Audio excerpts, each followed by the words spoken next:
and I'm Cool. gonna find the stream on my desktop.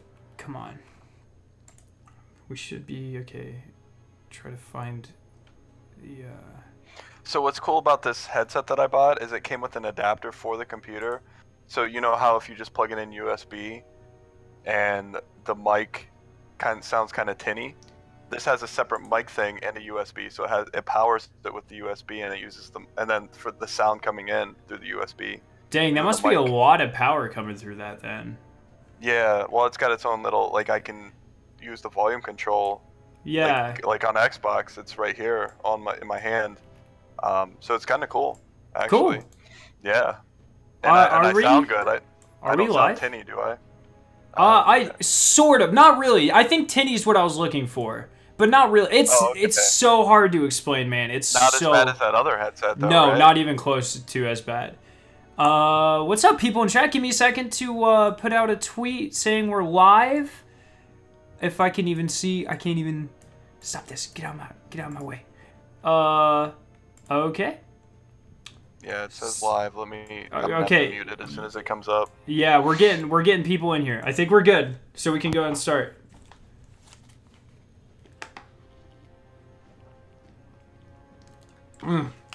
All right.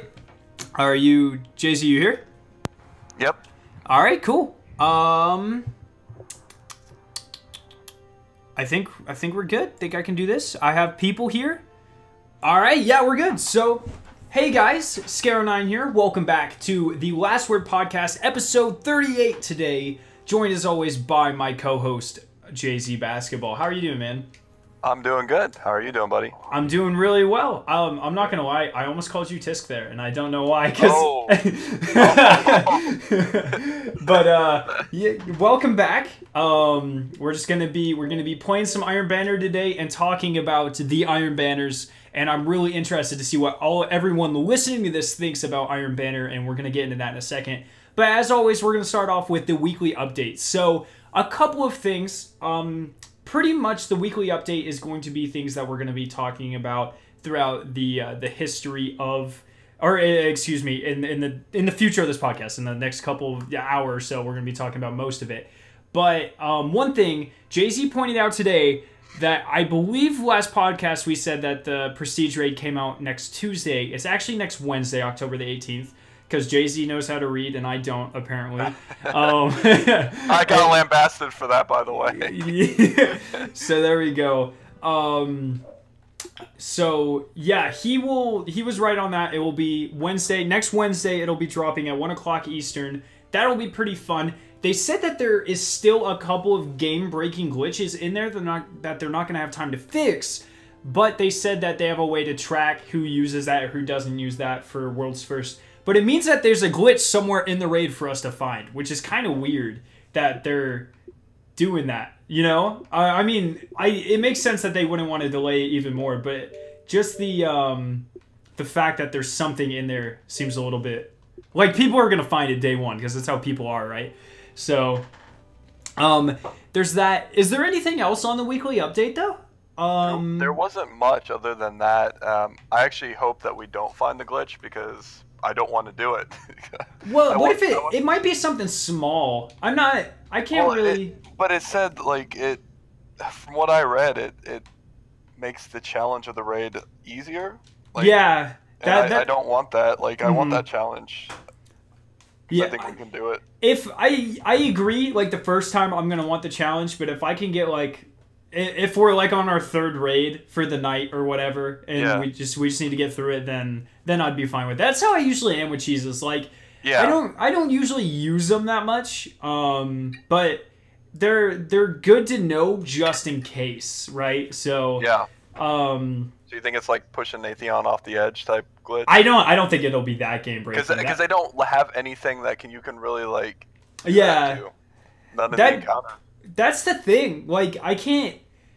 if it's anything, I'm thinking it has to be with either making it so when the Scions detonate, it doesn't destroy everyone, it doesn't kill everyone, or making... It's something with a moving mechanic. So maybe making it so you automatically have the max number of skulls on Callus, Maybe the gauntlet doesn't kill you if you don't run out of time. It's got to be something like that, you know. So do we want to do any speculation on what we think they're going to add to each encounter? Well, so that's sort of the first topic. So that's a good segue, actually. So I want to talk about the challenge mode raids. So yeah, what they're going to do for the prestige encounter to make it harder, and then what they're going to do in addition to that for challenge mode. And I guess personally, for me, I don't think prestige is going to necessarily have any crazy new mechanics. I can't really think of anything that they would do necessarily, right? I can think of a few things. You want to go encounter by encounter? Yeah, sure. So I guess let's just start with the first progression. So let's start at baths. What could they do to make that significantly harder? What do you think? So I think they can add a second bather that comes out like halfway through that encounter. Oh, that's not a bad one. Because you know how you're just kind of sitting there, and then one finally comes out. I think they can add one halfway through that cycle, so you have two come out during that. That's not a bad prediction at all. That's a good way to make it hard without changing any mechanics. That's good. And that would make it so you would have less heavy ammo for the damage phase as well, meaning that would take more rotations. So that's not... I like that. That's a good prediction. Yeah, so like challenge mode though, I would think... I'm trying to think. Maybe you can't lose a plate. Like you either have to one phase it. I didn't even think of that. Yeah, destroy, or you have to go 3 phases where you destroy one set of torches each phase. Oh yeah, that's not a bad one. Something like that. Maybe they'll add an extra mechanic or something. Maybe one person can't step on the plate, so you just kind of... Well, I don't see how they could make that work very well, but... we don't know if they will add anything. I don't see them adding anything to that encounter in particular. Yeah.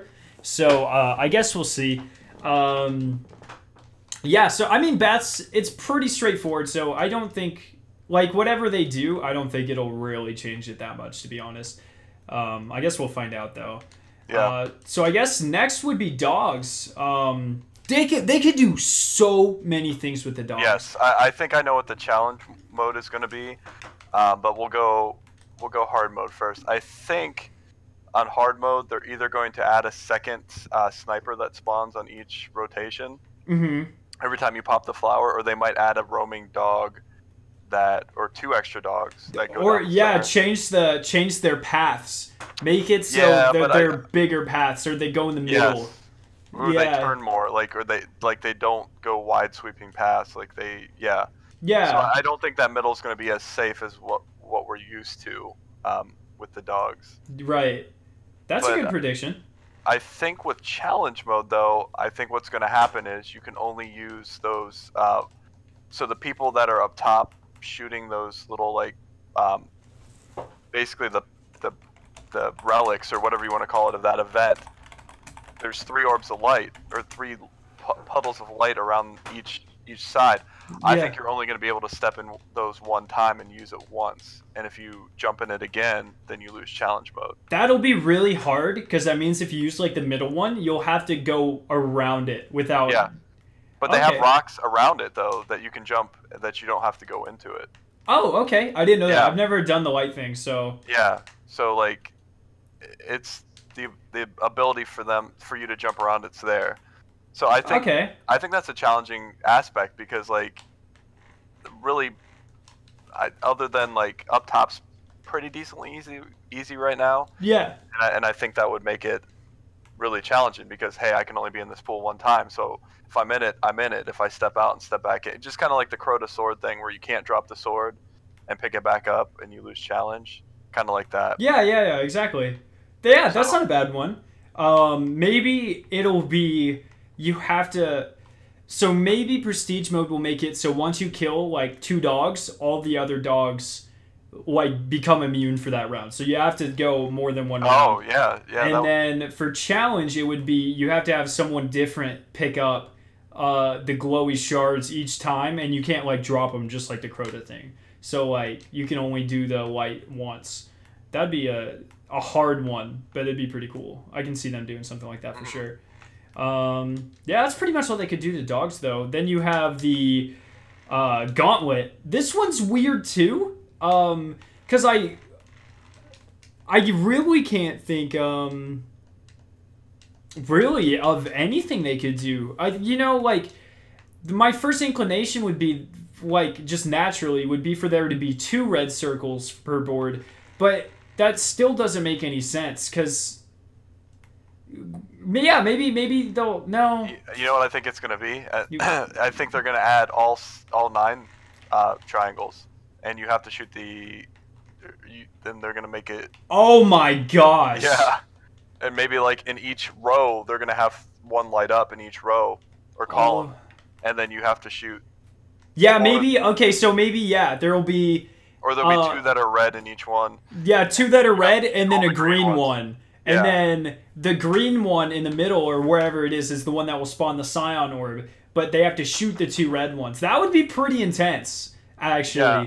Well, I mean, if you add 2 sets of, or all 9 of them, like 3, 3, 3, and say each there's a green line in each one, like a green circle in each one. Yeah. And those are the ones you actually have to shoot. So you have to shoot all 3. Of the it's gonna be interesting because like you're gonna basically have to take 2 per person, or one person's gonna have to take 2. That's evil, dude. There are fire teams that can't even do the 3. Like, oh my goodness. Yeah, that would be that's fun. Where we struggle with new people the most. Is absolutely. Oh my, that would be crazy for sure. I'm trying to think. I think that would be what they could add for hard, and then I think for challenge mode, you just can't miss a triangle. Yeah, you can't miss it, or different runner every time type of thing. Oh yeah, I didn't even think about that. Yeah, because you do 3 rounds. And, 3 rounds. Yeah, I bet that's it. That makes perfect sense because everybody has to run. So you put your weakest runners first, and then Dude, low key, I want them to do that, but also I'm terrified of them doing that. Well, yeah, because the people on the outside, because that's where we put the new people. We put them at runner because it's literally you run around, you call which one it's at, and we'll exactly. Take the rest. And I would say like there's not really like that encounter's not difficult. I just think runner has like by far the easiest learning curve. Yeah, it's not difficult, but it takes a lot of communication. Yeah. If you don't have that communication, then you're screwed as a team. But oh my goodness, I like the 9 idea. That's really good. Killtastic says that he likes your idea too. He also says that it sounds like you have inside sources, so you're gonna have to share some of those with us, man. Oh yeah. I'm best friends with Bungie. Just Bungie Davidson. Yeah, he's my best Bungie. friend. Yeah. Wow. Yeah, that would be crazy. I like that one a lot. And then for Callus, like. More for challenge, I just think that how there's 2 Scions on the outside that kind of float and can destroy everyone. I think there will be more because that seems like the easiest way. Or maybe some of those will maybe some of the purple Scions will spawn on the inside where you have to look and shoot them as well each time. Yeah. Speaking of, I wonder if on gauntlets there will be purple Scions that spawn on the inside even if you do hit the triangles. Because that could be a way instead of that would be very difficult actually. Yeah. Well, yeah, because then you'd have to punch your Scion, and then both of you would have to shoot the 2 Scions after you shoot before the next thing comes, I guess. Yeah, I like that as well. I like the 9 one better, but that would be more intensive coding wise. Yeah. So, I like either of those. Very good. But yeah, for Callus, I'm thinking more Scions will spawn that you can shoot.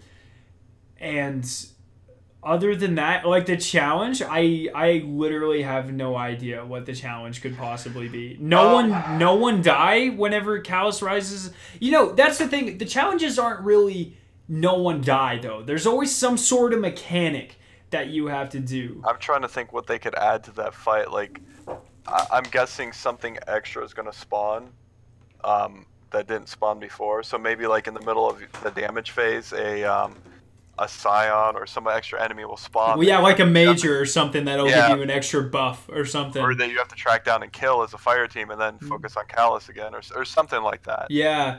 Maybe you can only, for challenge, you can only use 1 plate per damage phase. But that, even that seems, there's no way. You'd have to 8 phase. Yeah. So, yeah, I honestly can't think of anything that they could, because, well, unless it's like don't punch any signs before you go inside, but we already don't do that. So, you know. Yeah. Maybe that's it. Maybe challenge mode. So it's no, that can't be it. Oh, I have no idea. I honestly, I can't even think of what it could possibly be. Yeah, because that encounter is pretty like straightforward, straight mechanics based, straightforward. Yeah, and that's the thing. Like Oryx was a lot like that, and that's why the challenge was like just kill them all at once. But you can't do that with Callus, you know? No, there isn't. Oh man. Yeah, I'm racking my brain trying to think of anything, because there's no way they're gonna do. You have to 1 phase them, because like we can't even 1 phase them on normal. I mean, we probably could if we really put our mind. Yeah, if we tried to. Yeah. But yeah, on hard with doing less damage, I don't think that's gonna be a tough thing to do. Yeah, for real. I can't think of anything. I guess let's see what Prestige does, and then we'll draw from there. Yeah, because the new mechanic that it adds, I'm guessing, is going to be whatever the challenge is going to be, like something with the new mechanic. Yeah, I mean, if there is even a new mechanic, who knows, right? Yeah, true. Yeah, because they said Prestige wasn't going to change much. Like there would be some differences. So yeah, right. You know, Bungie has a lot longer than like a couple of minutes to think about this too. So I'm sure they're on top of it. We'll see though. Yeah, Kiltastic asks, what if you can't use the shortcuts to the encounters? I don't really see them putting that much effort into the underbelly of the Leviathan only to make it so you can't use them for a version of the raid. Like, that doesn't make sense to me. Yeah. And it's not like the Castellum encounter, the standard bearer, is difficult. So I don't think that'll be a thing. It's a good idea, though. Maybe. We'll see. Yeah, I mean, that's pretty much the raid. Do you have any other ideas or stuff they can add or anything? No, I pretty much have something for every encounter that I think that they're going to add, except for the Callus fight. Yeah, exactly. Yeah, I'm pretty much the same way. I mean, that's the thing. Callus is so straightforward. That's why I like it so much, though. There's no, like, screwy mechanics or anything. It's just you do this and then it's done. And it's very well done. So, hopefully, that's the one thing. I always get scared when they do this because, you know, I loved King's Fall before the challenge mechanics. And that was kind of the downfall of King's Fall in my eyes. You know, because if you're new to the podcast, I have a very passionate dislike of King's Fall. And it's you know, I like it every once in a while, but it's by far my least favorite raid. And I think a lot of that was just because of how tedious the final challenge was with Oryx, where you had to detonate all 16, and there were so many things that could go wrong. Like the orbs could glitch out. You had to shoot his chest if one of the knights got there, if one of the ogres moved. Like, definitely, I hope they don't do anything like that. No, I like the concept of Oryx. Like, the fight itself is fun. You know, everybody's doing something, you know, and you're working together as a team. But the whole, like, glitchy, did we step in the orb? Like, it should have just been, like, as soon as you step in the orbs, you can step out and you're fine. Yeah, exactly. And I think that would have caused a lot less confusion and a lot less frustration. But they kind of went their own way on that. And it caused a lot of wipes, caused a lot of frustration, especially when you got all the way through 4 phases, which was difficult as a fire team, you know, in and of itself. And then you get through all four phases, and then, you know, something glitches out with the orbs, and yeah, it was a pain in the butt. So I'm glad the Callus doesn't have that. How about this? Danger Zone said he would not be surprised if they just added a timer to the entire raid, like the Prestige Nightfall. What if that was the main mechanic where you had to beat the raid in a certain amount of time? But that's the thing. Like, can you imagine you get all the way to Callus and you guys just get stuck and you run out of time, and then you get booted to orbit and you have to start all over again? Like, no, I think per encounter they would do it per encounter. Per encounter, maybe. I think a full raid one would be crazy though. Like, if Bungie really wanted to add some grind and really only wanted it to be for the top 1% of players, they would add a timer to the entire raid.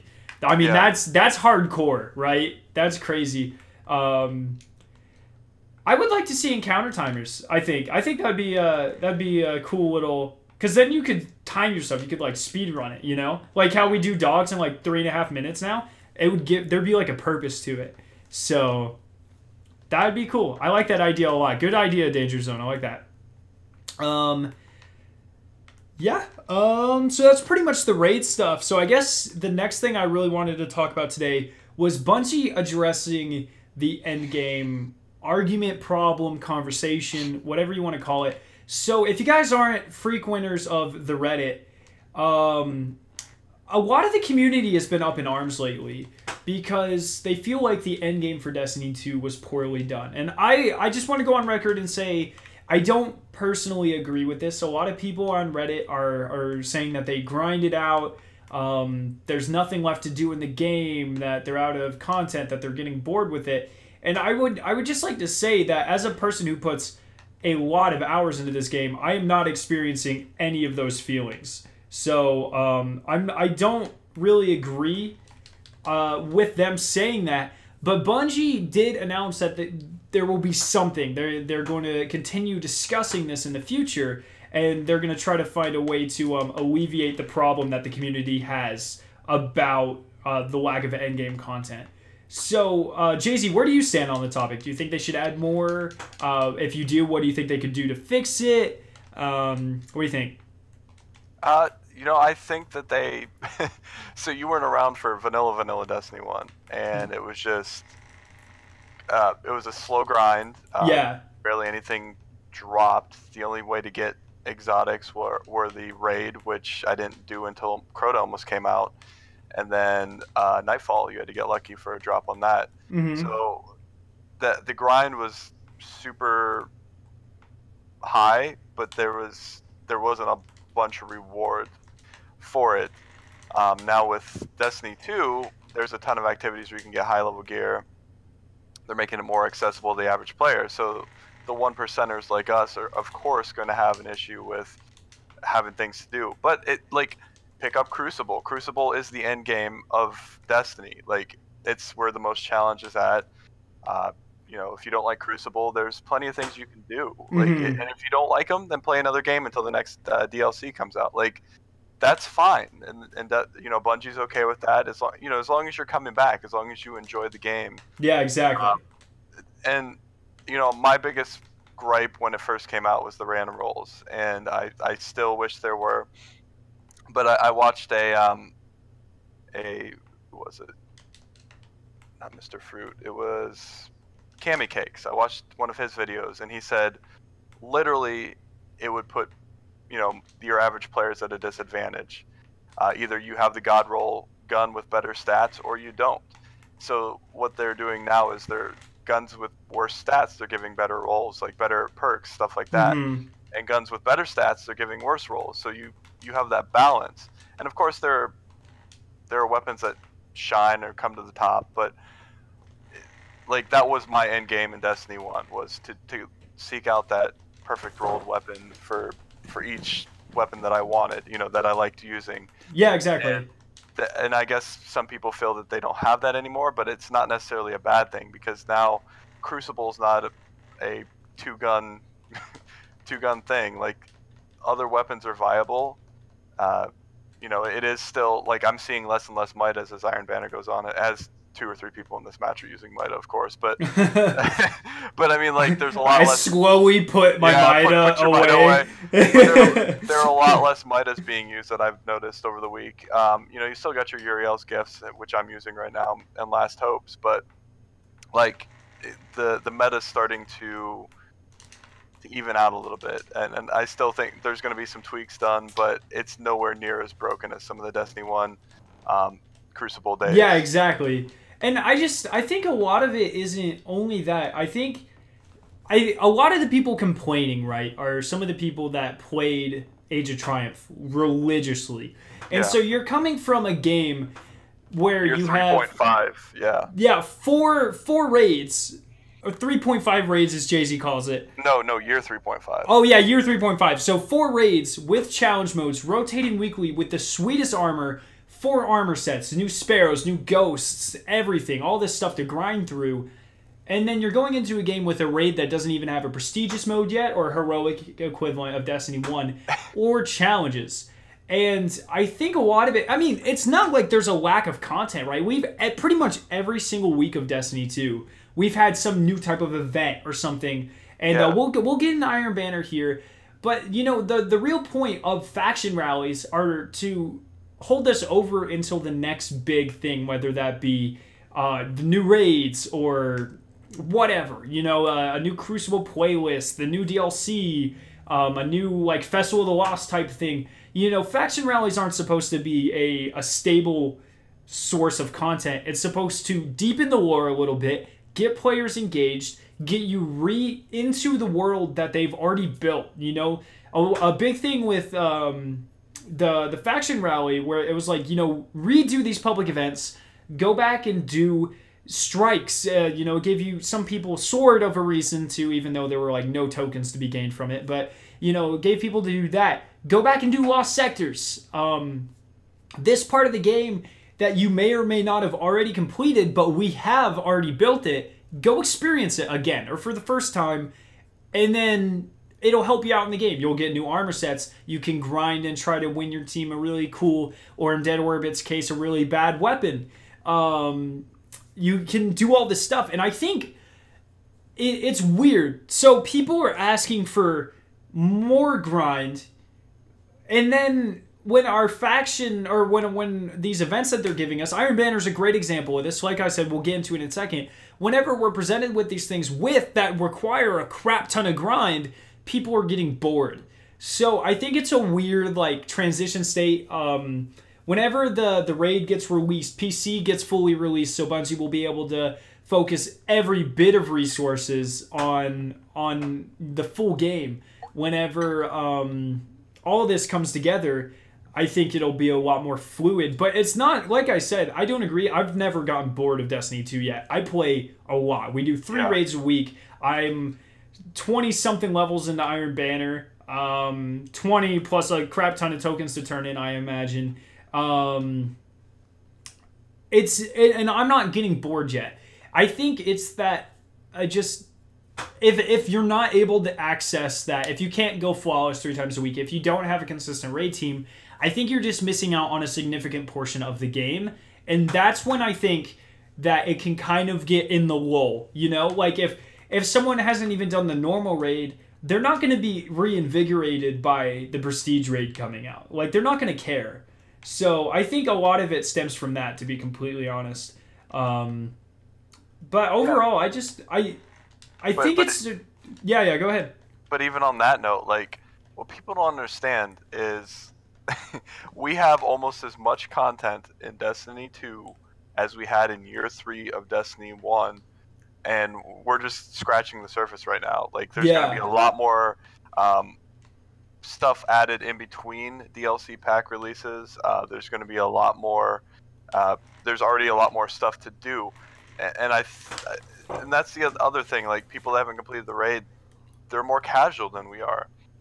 There's not very many people that are as hardcore as we are that haven't completed the raid. That I would say. You know, I don't know 100%, but that's just a guess. And those people probably haven't got every weapon.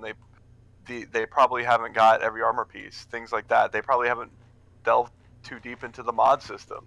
So I mean, there's things to do for everybody, even if you haven't completed the raid. Mm-hmm. I think the only place where they may have dropped the ball was strikes, and I think they're doing that on purpose. Like, I hate to say that they're doing it on purpose to put something out there, like, oh look, we're gonna do strike specific loot eventually. But I think that might be the only place where they drop the ball. And I'm kind of fine with them doing something. I know that kind of sounds bad, but honestly, would you rather them have initially on launch, as soon as the game's out, and the prestigious raid, the normal raid, all challenge modes, Iron Banner, faction rally, literally everything that we're going to get between now and DLC 1, would you rather them space that out, or all of that be in the game as soon as it comes out so people can grind through it in the first week and then really not have anything to do until DLC 1 comes out? Well, absolutely space it out. Yeah, exactly. That's silly to think that, oh, we want all the content that they are possibly thinking of for year, for the first half a year of this game out now. So then those same people will be like, well, I have nothing else to do. Like, literally every other week there's something new that comes out. And yeah, faction stuff is going to get old, but like they're probably going to bring new weapons out with the new DLC, which is coming out in what, 2 months? Yeah. Yeah. I mean, 2 months. And we're probably going to have all new sets of weapons, all new sets of armor, things like that. And even with that, in those 2 months, as we discussed last week, there's not. I mean, there's a huge amount of content. We still need challenge modes, which presumably, I assume, will take a complete month to roll out since it's one challenge per week. We have the prestigious raid next week. I'm sure there will be some type of mini event or something for Halloween. That makes a lot of sense to me, especially with Festival of the Lost. We talked about that as well. I imagine there's still a lot of stuff for them to do. Like, keep in mind, we've heard all of this stuff from Luke Smith and the development team, but we've heard virtually nothing from the live team, who was our main source of content for the last, 2 years in Destiny, right? So I'm sure they're planning all sorts of crazy stuff right now. I'm really excited to see what it is, personally. Yeah. Let's see what people in chat think. Let's see, Danger Zone's been really getting it today. I think he says the main issue is the lack of content tiers. There used to be 5, and now there are 3. The 3 are story, grind to 275, and then the end game. But in Destiny 1, you had things like going for tier 12, which I guess the equivalent... That didn't happen until year 2 and going into year 3, though. Yeah, fair. But that was also, that's when the real arguments against endgame really got alleviated, was once Rise of Iron launched. I remember even with Taken King, a lot of people had problems with it and everything. But I mean, I guess in Destiny 2, the equivalent of tier 12 would be a perfect mod system. I just picked up the Iron Banner pulse rifle, and it's the first gun I've really noticed kinetic mods make a huge difference on. So it's really good. Then my Titan, I'm trying to get a perfect set so I get 2 grenades per damage phase on Callus. That's the equivalent of tier 12. Then he also said, there's no grind for perfect rolls anymore, which I totally get. There's nothing really equivalent of that in Destiny 2, rather than, we'll talk about the Iron Banner equivalent, and something I think people are missing with Iron Banner. And then, no dead ghosts or grimoire hunting or things like that. And that's one thing I agree with, and it goes into the strikes, like you said. I don't know why they didn't do any of the collectible stuff. There's no dead ghosts. There's no grimoire. There's no strike-specific armor sets or gear. Talking to our friend Josh, there's no reason to do strikes. There's no strike-specific gear. The Zavala armor set sucks. There's 2 weapons from the Vanguard that are any good. The strikes there's no quests associated with them. There's barely any story implications. Outside of, if you never did the strikes, you probably wouldn't know that you're missing the story, kind of thing. So I think that the strike system definitely needs a revamp, and I hope they, if they bring out, Festival of the Lost, and they're like, oh yeah, and we're giving you more reasons to go out and do these strikes, like strike-specific weapons and armor and something like that. I think that would be really cool. I'm hoping for something like that for sure. I guess we'll just have to wait and see. But, yeah. So another thing I think that they could add to improve the end game, if they're not going to do random rolls on weapons, fine. I've come to accept that, and especially after hearing Cammy Cake's video, I completely agree with the points that he was making of why they did it and why it's better for everybody in the game. The one problem, or the one thing that I think that they can add, though, is a better modding system, more mods for guns, like a reload mod, just stuff like that. It's not anything that's going to break it, but it's more stuff that you can grind for that, while they do improve certain things, it's not going to overly make it the weapon god tier or anything like that. So, and you obviously couldn't do it to exotic, so your already more powerful weapons can't have mods. Well, I mean, I guess they do have a mod slot, so they'd have to find a way not to do something like that. But they actually did a test. They got in a 4-on-4 Crucible together of high cal rounds, and it does not really stagger your reticle as much as players are like complaining and thinking. It's barely even noticeable, and from what they were showing, on the screen, because they were showing high cal and like they were doing picture in picture side by side, and the one on the right was high cal and the one on the left wasn't, and the reticle might have went just like a centimeter or so higher, and that's not much when you're talking about controlling your recoil anyways. So yeah, like it's not as overpowered as people are saying. I think that it's just a mite of frustration, and they think because it has high cal rounds that that's the reason why people are winning. And it could win you a gunfight, yes, but having quicker draw speed on it can win you the gunfight. Having quicker aim down sights can help you win the gunfight. So right. Yeah. So I agree with that. And that's, wrapping up that part of the discussion, I feel like a lot of the, I guess the best way to put it, I'm really lost for words right now, but let me go on to Tariq's comment. Tariq Huncho in chat says, if I pay $60 for a game, I should be able to play a complete game that has a complete end game and replayability. And that's that. So with a normal game, I would agree with that. But Destiny is not, for all intents and purposes, if you look at it, Destiny is more of a subscription-based game. You're paying when it's more based on updates. It's more based on activity that launches. I'm trying to think of give me a game. Give me any game that came out this year. Let's go last year, Halo 5. Okay, Halo 5. Halo 5 doesn't do Festival of the Lost. Halo 5 doesn't do new versions of the raid, for free, mind you.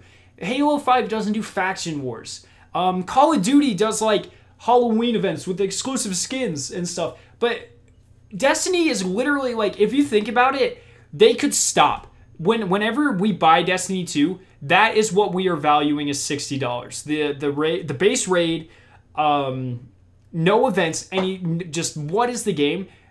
If Bungie wanted to, they wouldn't. They couldn't have to. I'm wording this really terribly, and I apologize.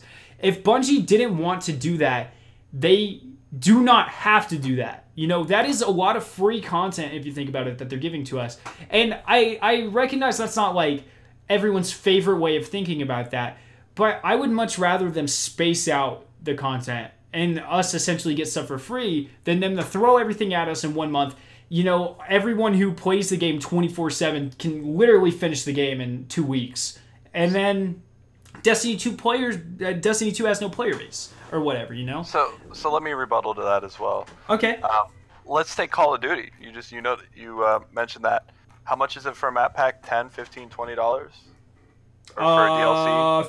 $15 for a Call of Duty DLC. $15 for a DLC. You get what, 5 maps at the most? Four multiplayer maps and a zombies map zombies usually. Mode. Yeah. Now you can tell me that obviously the maps are decent in Call of Duty, or most of them. I don't know. I haven't played Call of Duty in 5 years, but now you're looking at that compared to a Destiny DLC. Let's take the one with the least amount of content. Let's take Dark Below. I probably spent close to a day's worth of time in the raid itself, the story missions, and then the new weapons that came out with it, plus the new strike or two. I can't remember. I think it was Omnigul, and was there another strike that came out with that one? With the Dark Below, Omnigul, and no, I think it was just Omnigul. So you're talking about hundreds of hours worth of content that comes out with it, and it ups your light level, so you have something else to grind for. New armor sets, weapons. Yeah. So so that was $20 standalone, but it was $15 if you bought the season pass.